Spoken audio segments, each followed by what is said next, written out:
The Guardians need to bolster the bullpen this offseason, and one target is off the board. We'll tell you where they need to turn to next. This is Locked On Guardians.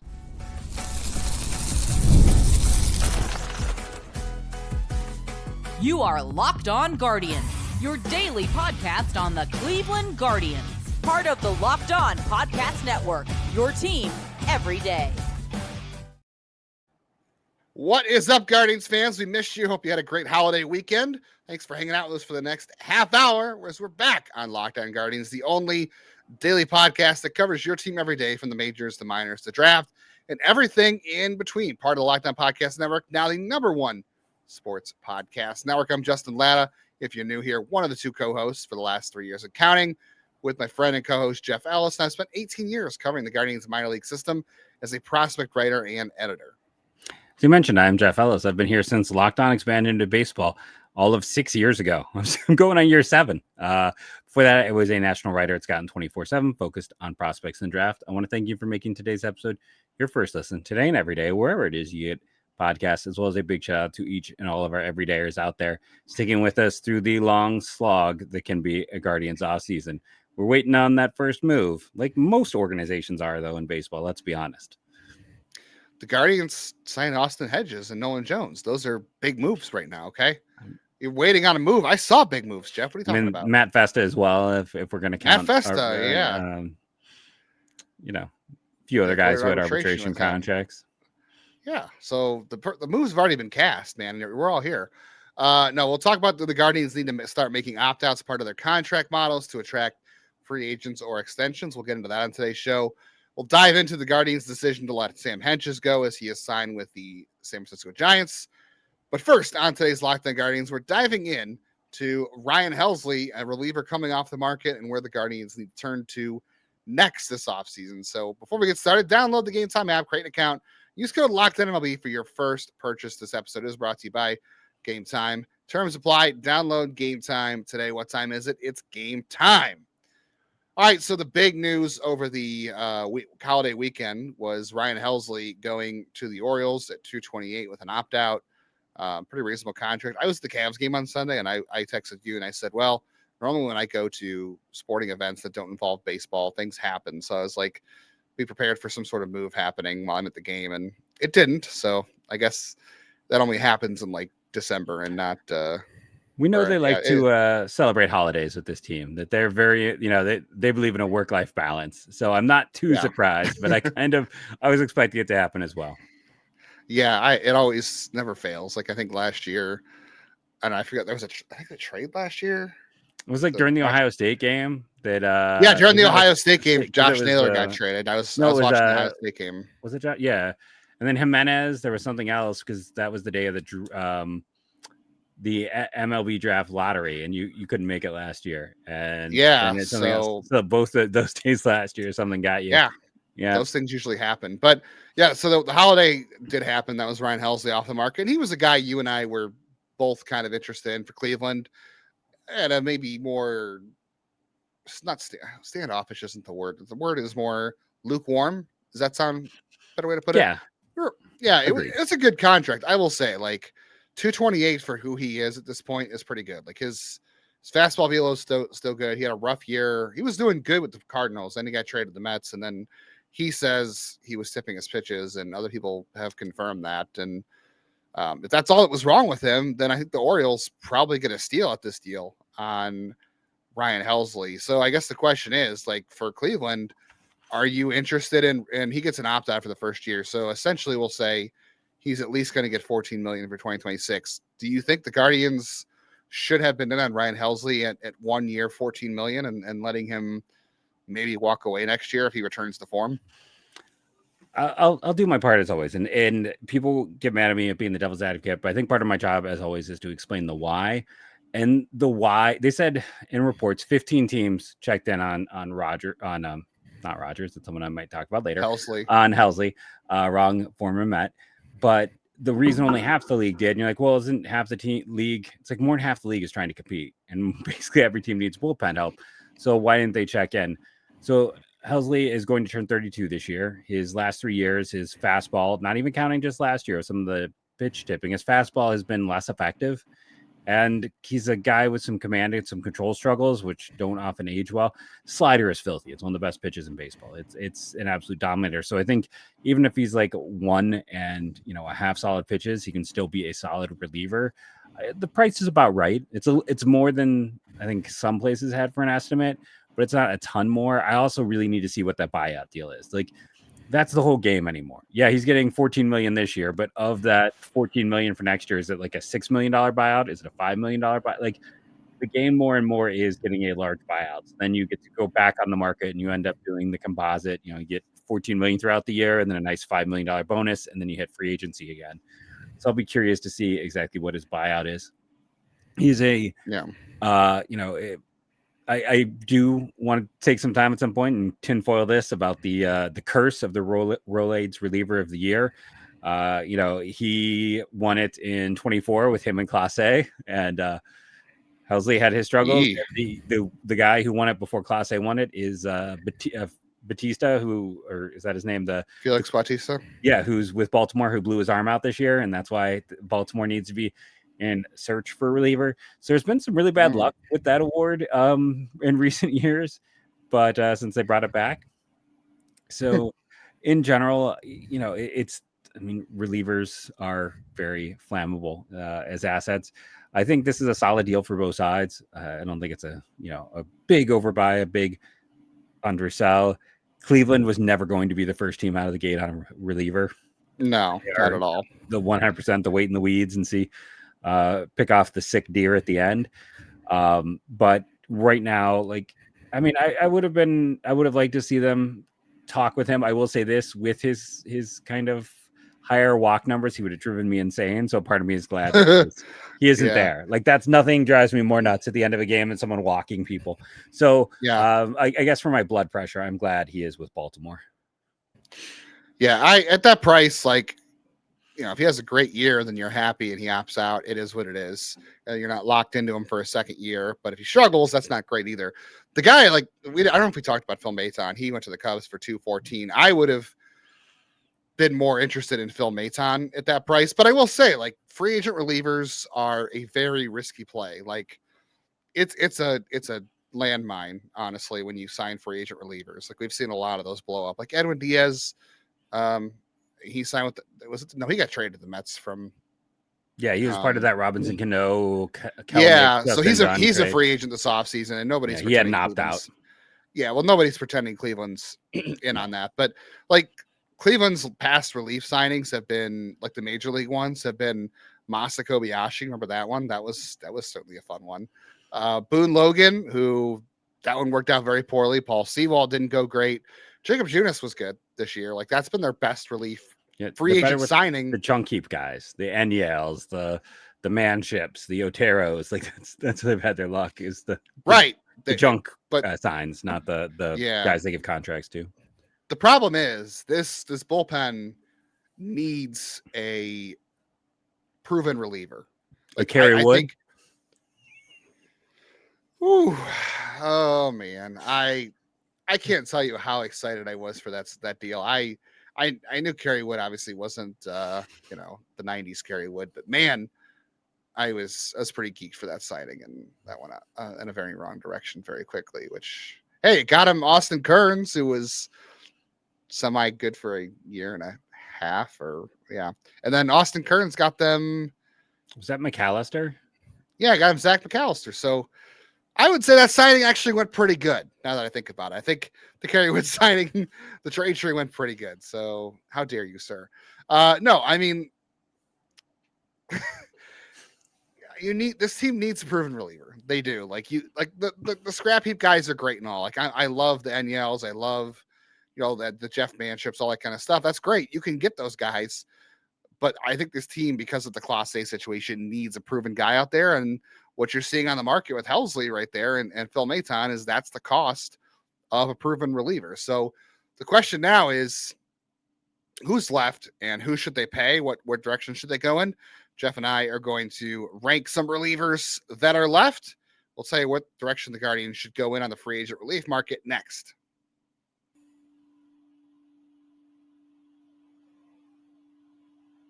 The NFL Sunday moves fast, one big play at a time. Suddenly, everything feels different, and that's what makes live betting on FanDuel so exciting. You're not just watching the game, you're reacting to it in real time, and you can place bets as the action unfolds on FanDuel. Every drive, every momentum swing, every highlight moment. Live betting is best when the game starts to shift. If you're not watching the Browns, you can see the quarterback and the receiver start to get hot and make plays. Or if you are the Browns, the defense tightens up and the momentum flips after a turnover. The Browns can at least do that most times. FanDuel lets you jump in to the moment. The Browns next week, they are playing the toilet bowl with the Tennessee Titans. So maybe you want to go in the opposite direction there and hope for the draft pick. The Cavs, they're playing tonight. They're 5.5 point, giving them 5.5 points to the Pacers on the road and a back-to-back after a failed comeback against the Celtics. So see what they can do, keep up with that. So if you want to be right in the middle of the action this season, visit FanDuel and place all your NFL live bets all season long. FanDuel, the game moves fast, and so can you.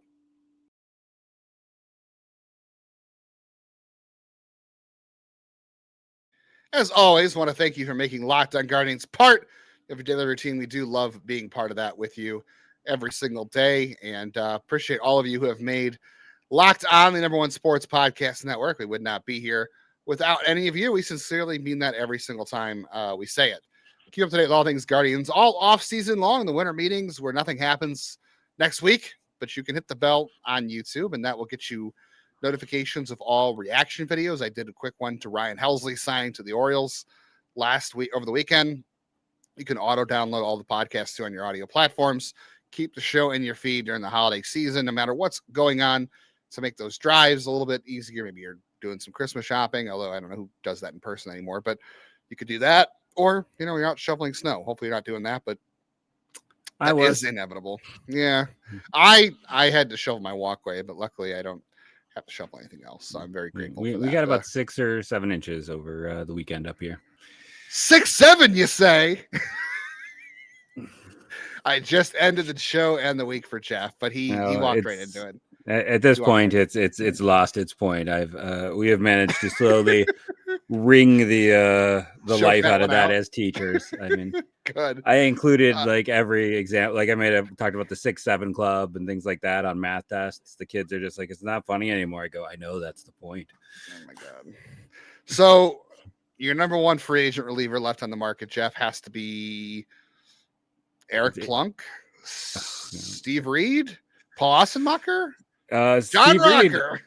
Steve Reed, part of the long winding road of the Kenny Lofton trade tree because of yes, that's right. Go back and listen to Jeff's episode. I'm gonna redo it. I'm gonna redo as a bonus once we go down to 3 days a week. Yeah. I'm gonna do it because the audio was so bad. If you want to go try to fight through it, do it. But I promised I would do that. Cool.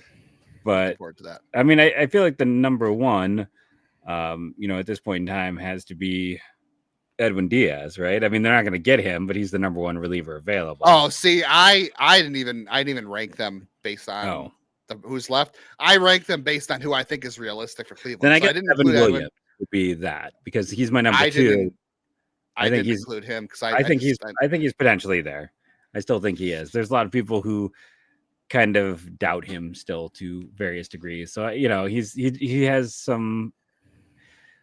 Yeah, I can't see it. I don't know. I still hold out some hope there. So he'd be my 1. I refused, and then I had Suarez 3, but I think Suarez is unlikely to Cleveland because of how much he's going to want. So actually, it's Williams, and then my next tier. I still think Williams has a chance. I'm not. I refuse to go up that ghost. I understand what you're saying, but I'm just not listening.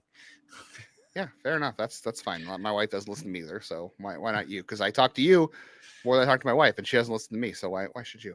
I have Luke Weaver #1, to be honest with you. Fangraphs has Luke Weaver getting 2 years, $14 million, so $7 million annual average value. I know he had some regression last year, but he was still pretty good. And this is a guy who's got a lot of back end big game experience. So I'd be very interested in seeing if you can get him back to 2024. Things definitely went in the wrong direction for him last year, but he's not terrible. And I'd be comfortable spending that money on him, given the numbers he had last year, especially at 2 years. I think I could live with that. So he's, I think, my #1 most realistic target left at this point. After my 5, just if I'm getting rid of, if I throw out Diaz and Suarez and I'm keeping Williams, he would be 5 on mine. Okay, I had Shwan Armstrong #2 because Shwan Armstrong has been pretty darn valuable, been pretty successful. Fangraphs only has him getting 1 year, $4.5 million. I could live with paying him $4.5 million for a guy who has got some closing experience and continues to get better. So I could live with that being part of the solution here. My number 3 is Kyle Finnegan, just because he's been a closer, and I don't think he's going to get a lot either. Like, he's got 1 year, $7 million. Now, he's 34, so like there's some risk involved there with his age, right? Because these guys could go south in a hurry. But like, strikeout rate last year was solid. The walk rate's pretty good. He has a splitter, which people are like, the splitter is the big pitch right now that teams are struggling with to hit. So I'd be interested in him for a season. Yeah, he didn't make my top 5, but I mean, I don't have an issue with him. I'd be okay with that. Isn't he a Detroit kid originally too? I always just felt like he's kind of destined to go back to them after the trade. I don't know. I'm not sure where he went. He went to Texas State for baseball, by the way, which that's odd. He did, but for some reason I thought he was from Michigan originally, but that could just be me conflating him with someone else. So if I eliminate Diaz and Suarez, and I'm not making it top talent, I got Williams 1, Armstrong is 3 for me. Former Guardians guy who I once had as the 10th prospect in the system, got that one wrong, but he's just turned into a yeoman-like career. His Savant page was really nice last year. He seems to be getting better each and every year, which is not to expect. 2, I have Tyler Rogers. And I don't. He was 4 on my list, so I don't think he's going to get a ton of money because he's a rookie. He doesn't miss bats, but he's effective. And last year, it's like 100th percentile for walk percent, 100th percentile for barrel, 95 for hard hit, 98 for ground ball.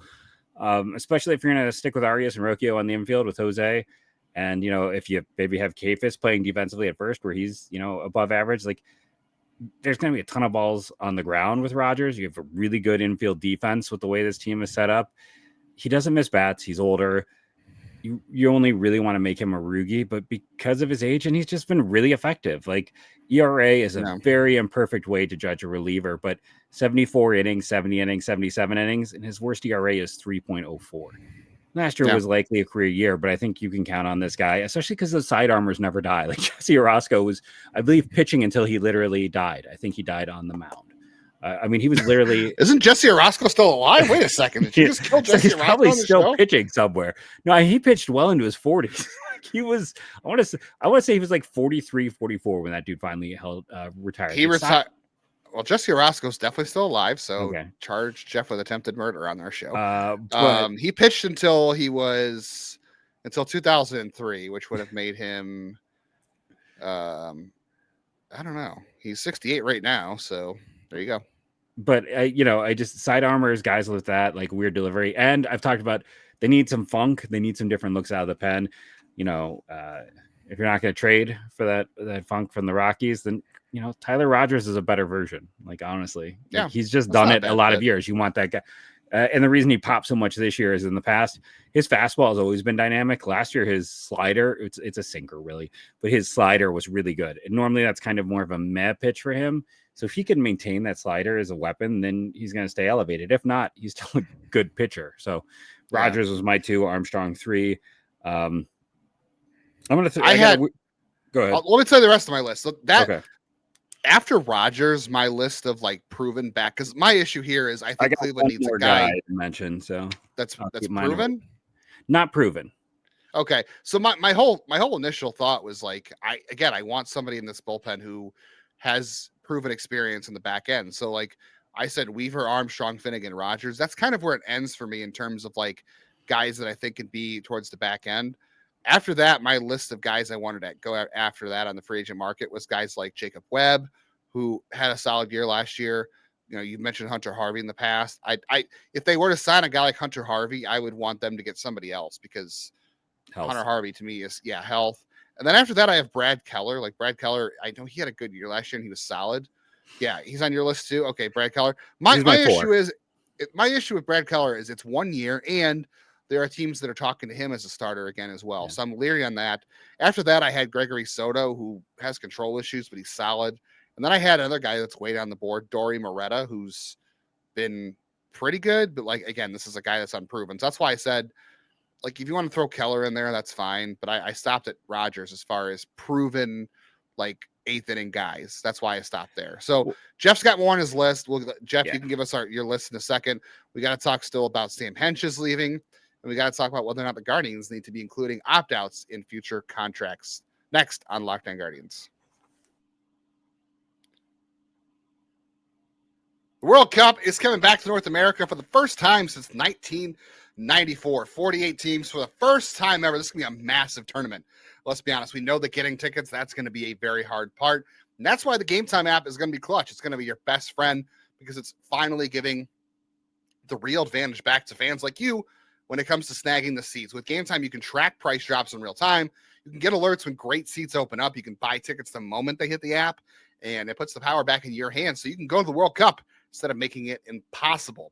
I tell you all the time, I use Game Time because all you got to do is pull up the app. The layout makes it very simple to scroll through matchups. You can compare seats, kind of look at your seat viewers, and you're locked in price-wise. There's always a good price out there. I just scored some Cavs tickets recently, and I'll be using it for some Christmas gifts as well. Take the guesswork out of buying your World Cup tickets. Every match, concert, event with Game Time. Download the Game Time app, create an account. Use code LOCKEDONMLB for $20 off your first purchase. Terms apply. Again, download the app, make an account, use code LOCKEDONMLB for $20 off. Swipe, tap, ticket, go. Go Game Time.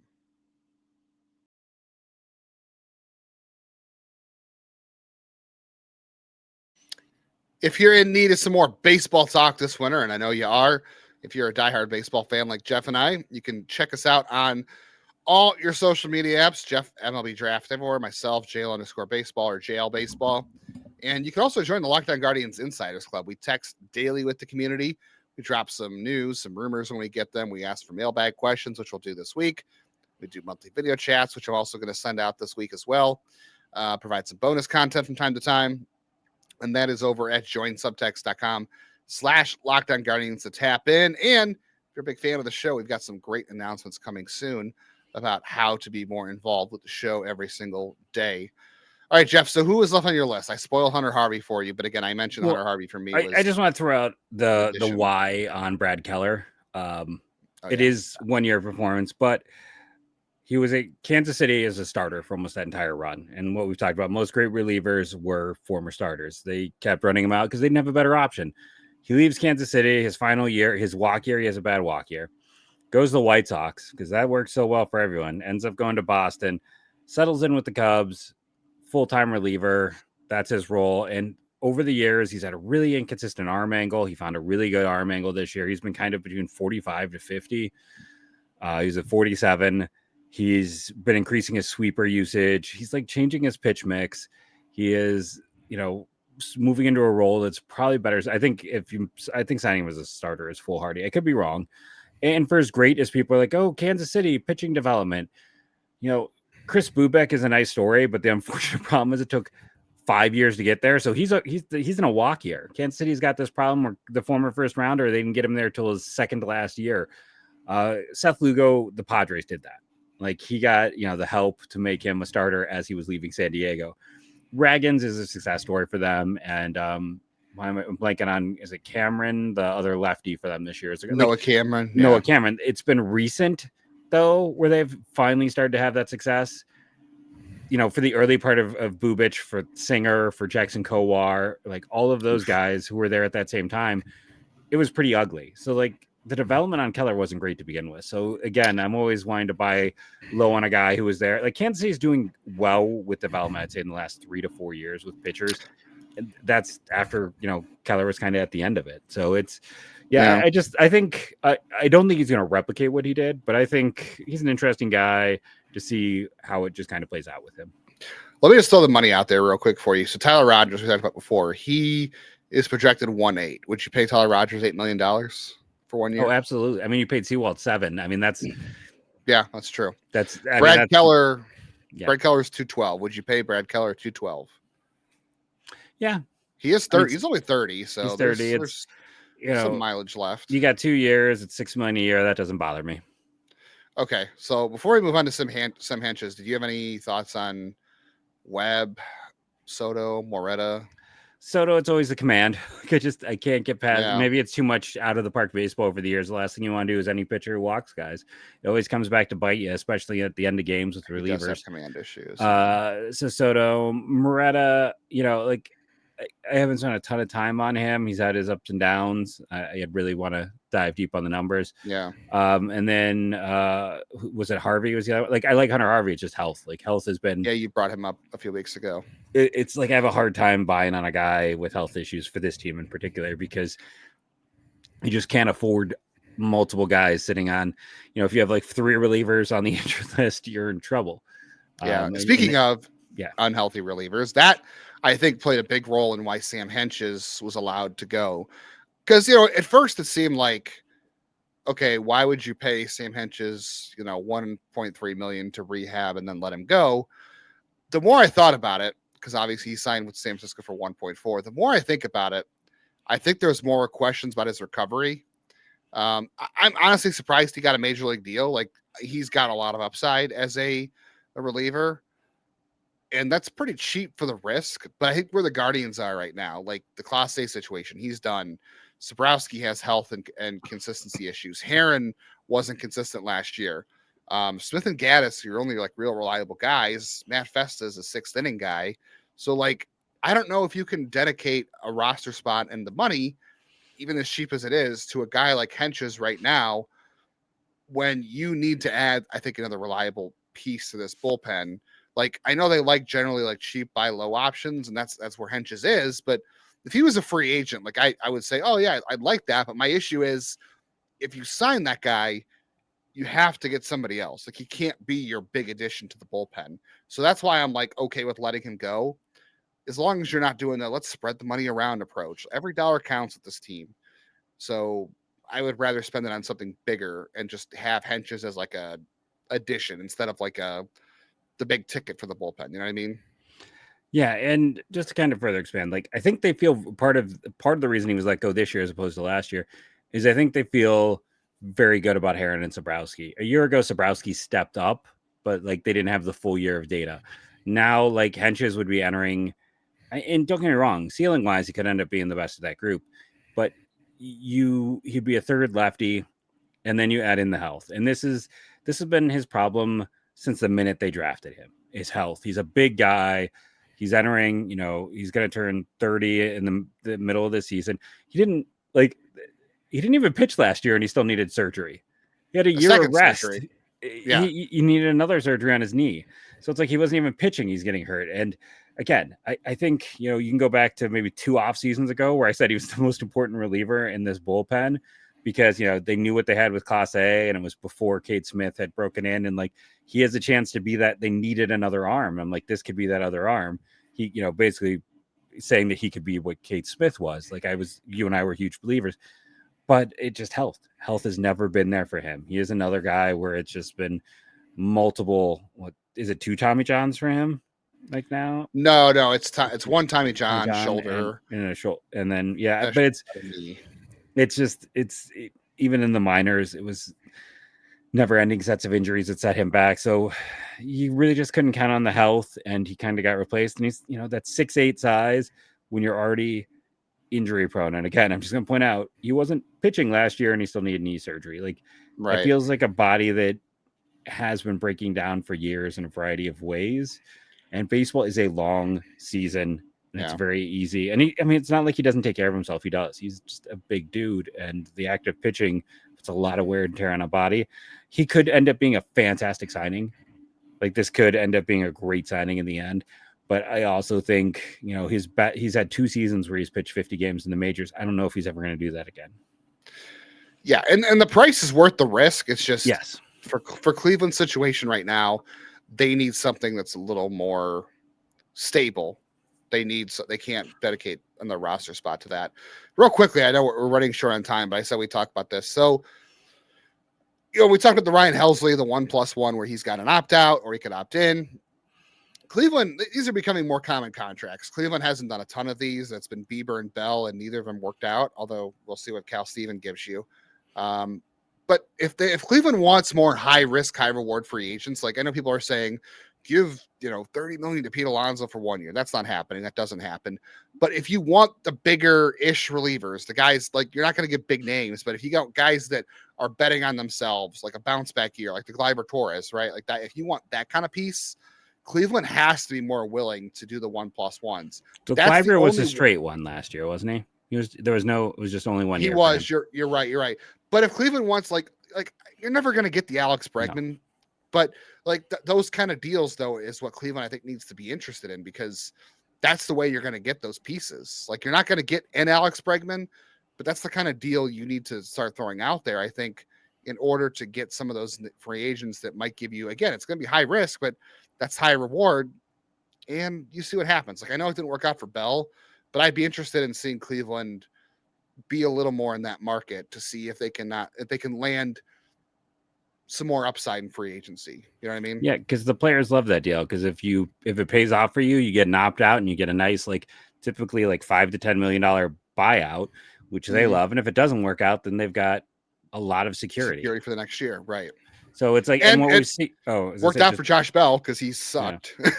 Yeah, and even like Bregman was like a 3-year deal at massive highs, or trying to think, Pete Alonso. It's like this is how they get security for themselves, like the players. And if they're not good, if you get another Bell situation, then you're just kneecapped for the next however many years. So it's like that's what makes it really hard to shop. 1-year deals don't exist anymore for the most part. Right. I know we just had the debate on Torres. Relievers, and then Torres did, like, very specifically only would take a 1-year deal a year ago. He didn't want any of the other bits. He didn't want any other. He wanted to just try to get out there and get more money. Then it's a qualifying offer, so who knew? Yeah. But yeah, I'd be interested in seeing if Cleveland could attract somebody with a little more high ceiling with that kind of deal. I'll be curious to see if that ever comes into play for them.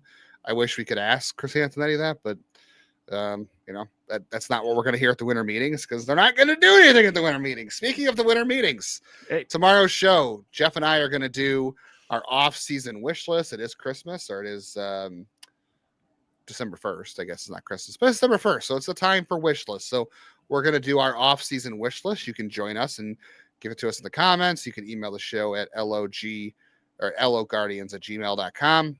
Or you can throw it to us on social media. We'll do that tomorrow. We'll do Chris A.I. Tonetti versus Chris Antonetti. We did that last offseason as well.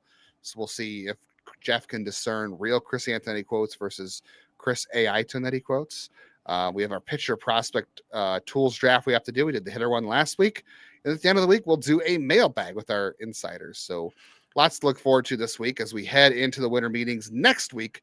We are still 5 days a week for 2 more weeks. Yep. And, hey, there's still the Rule 5 draft, so they might do something at the meetings. Just don't expect more than maybe a AAA pick. Thank you all for joining us. Remember to rate and review, download daily. It helps. Thank you all for joining us. And go Guardians, go.